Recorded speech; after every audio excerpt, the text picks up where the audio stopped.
ततः पंचाक्षरं जप्त्वा शतरुद्रीयमेव च स्तुतिर्नानाविधाः कृत्वा पंचांगपठनं तथा।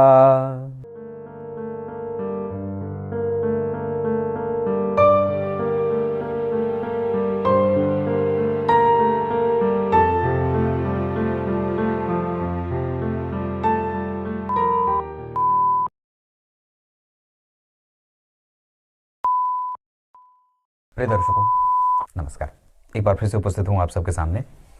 आज सोमवार के कार्यक्रम में मैंने अभी 1 से 2-3 दिन पहले केंद्र में बैठे गुरु के ऊपर एक बड़ा ही विशिष्ट कार्यक्रम बनाया था कि चर, स्थिर और द्विस्वभाव की राशियों में देवगुरु बृहस्पति लग्न, चतुर्थ, सप्तम और दशम भाव में कब अच्छा परिणाम करते हैं। मतलब लग्न में अगर चर प्रकृति की राशि में बैठे हों, स्थिर में, द्विस्वाभाविक में तो कैसा करेंगे। आपने अगर वो कार्यक्रम नहीं देखा है तो जाकर के देख लीजिएगा, जिसका थंबनेल है मैं बता देता हूँ। वो कार्यक्रम है संख्या, अभी परसों दिन ही बनाया था शायद।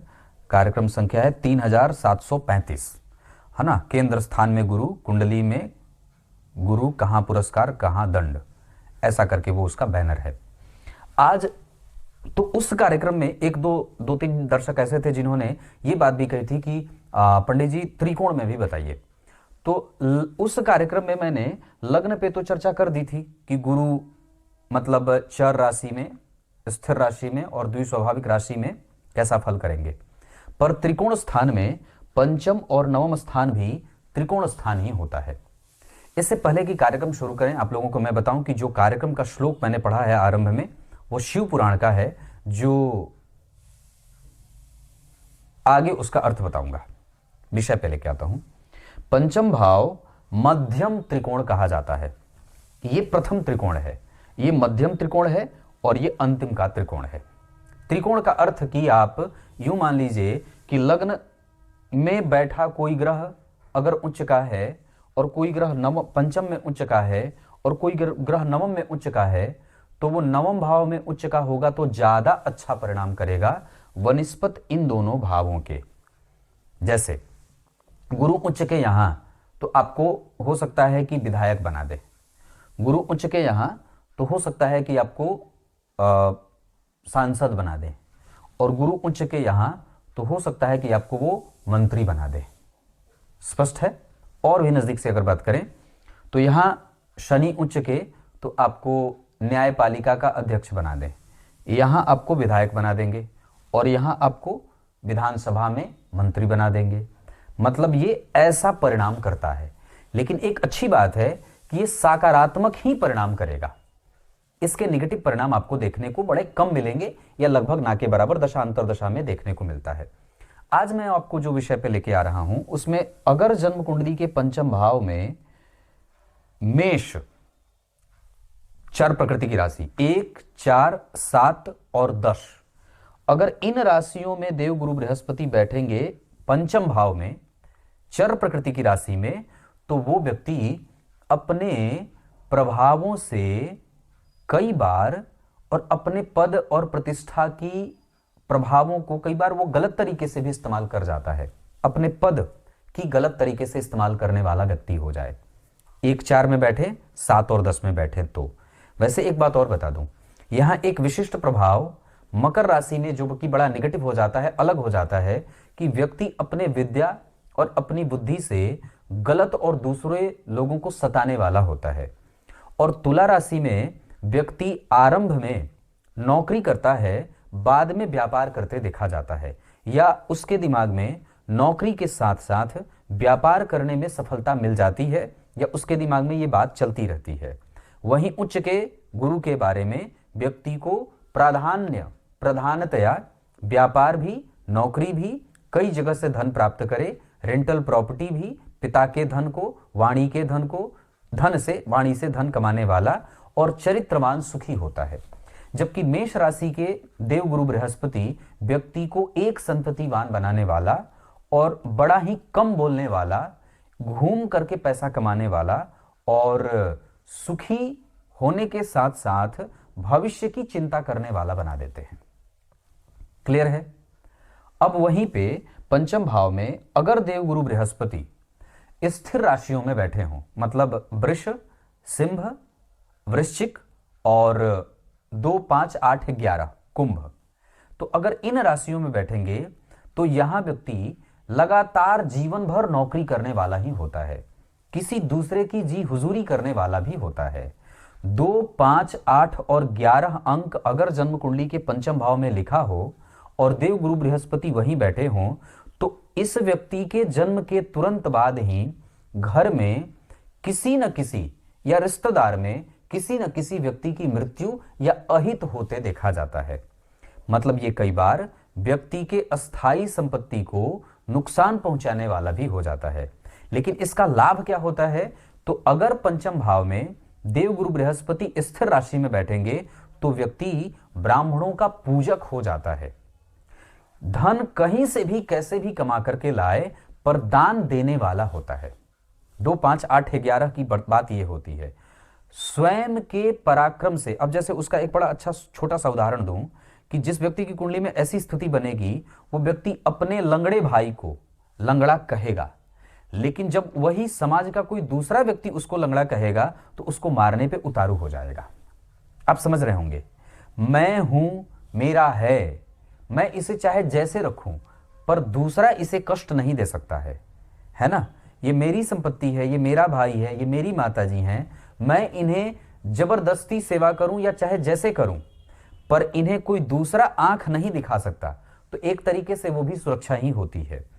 2, 5, 8 और 11 अंक अगर लिखा हो और पंचम भाव में देवगुरु बृहस्पति बैठेंगे तो व्यक्ति को खूंखार भी बना देते हैं।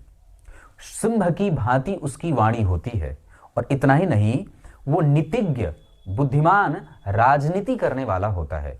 वो राजनीति में भले उच्च शिखर तक प्राप्त भले न हो पर उसके दिमाग में सदैव ही राजनीति चलती रहती है। क्लियर है? ज्ञानी, पब्लिकेशन में काम करने वाला, धर्म को समझने वाला और बहुत ज्यादा धार्मिक नहीं होगा, बहुत ज्यादा दानी नहीं होगा। मतलब कर्म ही पूजा है या कर्म करके सिद्धांत को, उस सिद्धांत को फॉलो करने वाला होता है। क्लियर है? पुत्र और पुत्री संतति से युक्त होता है लेकिन बहुत ज्यादा सिद्धांतों का पालन करने वाला भी नहीं होता है, सामान्यतया पालन करने वाला होता है। क्लियर है? अब बात करेंगे द्विस्वाभाविक राशियों की।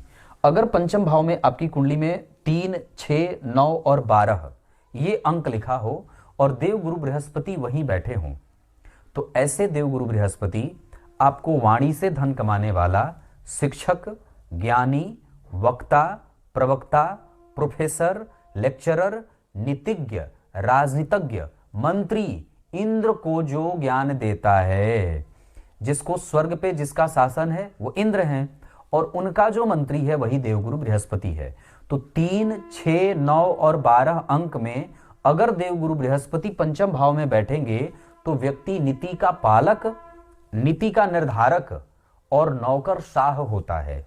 इतना ही नहीं, दिव्य ज्ञानी, अच्छे नेत्रों वाला, अच्छी वाणी वाला और गंभीर मानसिकता का होता है। मतलब इसके अच्छे फल भी मिल जाते हैं पर बीमारी में उसको कफ होता रहे, वो प्रायः अपने स्वास्थ्य की चिंता करता रहने वाला या करते रहने वाला भी होता है। ऐसी अवस्था में कि जब जन्म कुंडली के पंचम भाव पे ऐसे गुरु बैठेंगे तो कई बार उसको संतति में स्त्री संतति की प्राप्ति होते देखी जाती है। बगल से ट्रेन गुजर रही थी, इस वजह से बीच में पॉज किया है कार्यक्रम। तो मैं बात कर रहा था कि इन भावों में अगर देवगुरु बृहस्पति बैठे हों इन राशियों में तो इस तरीके का परिणाम मिलता है। मतलब ये आपको अच्छाई दे देते हैं। अब बात करते हैं नवम भाव के गुरु के बारे में। अगर चर प्रकृति की राशि में मतलब 1, 4, 7 और 10 अगर इन राशियों का निर्माण नवम भाव में होता हो और देवगुरु बृहस्पति वहीं बैठे हों तो व्यक्ति अपने कर्तव्यों का पूर्णतया निर्वहन करने वाला होता है, पुत्र संतान और पुत्री संतति से युक्त होता है, गंभीर नेत्रों वाला होता है, धर्म की समझ रखने वाला होता है, दान, पुण्य, पूजा पाठ, मंत्र जप और आदि आदि इन सभी चीजों में मन बुद्धि लगाने वाला होता है। मतलब ये अच्छी बात हो जाती है। पद पे काम करने वाला, प्रतिष्ठा से युक्त होने वाला, समाज में कभी भी उसकी किरकिरी न हो और हमेशा बड़े बुजुर्गों का आदर प्राप्त करने वाला और सम्मान देने वाला, आदरणीय होता है वो सबका, और वो बड़े लोगों के द्वारा भी आदरणीय होता है, प्रतिष्ठित होता है। छोटी अवस्था में ही उसके पास मंत्रों का ज्ञान अच्छा होता है।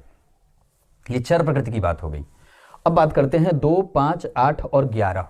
अगर ये अंक नवम भाव में बने हों और वहीं देवगुरु बृहस्पति बैठे हों तो व्यक्ति अट्टालिकाओं का मालिक होता है, बहुत धनवान होता है, अपने पीछे खूब सारी संपत्ति छोड़ने वाला होता है, अपने पराक्रम पे विश्वास करके स्थिर बुद्धि को रखते हुए सबके बारे में समभाव दृष्टिपात करने वाला, सबको बराबर समझने वाला, किसी के भी खिलाफ षड्यंत्र न करने वाला और विचारक, महान विचारक होता है। ये भी अच्छे नेचर वाले गुरु यहाँ के बना देते हैं। यहां भी आपको बहुत सारा धन ब्राह्मणों को देते हुए देखा जाता है।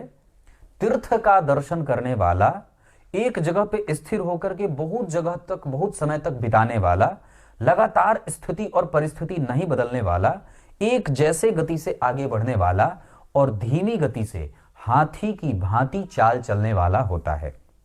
क्लियर है?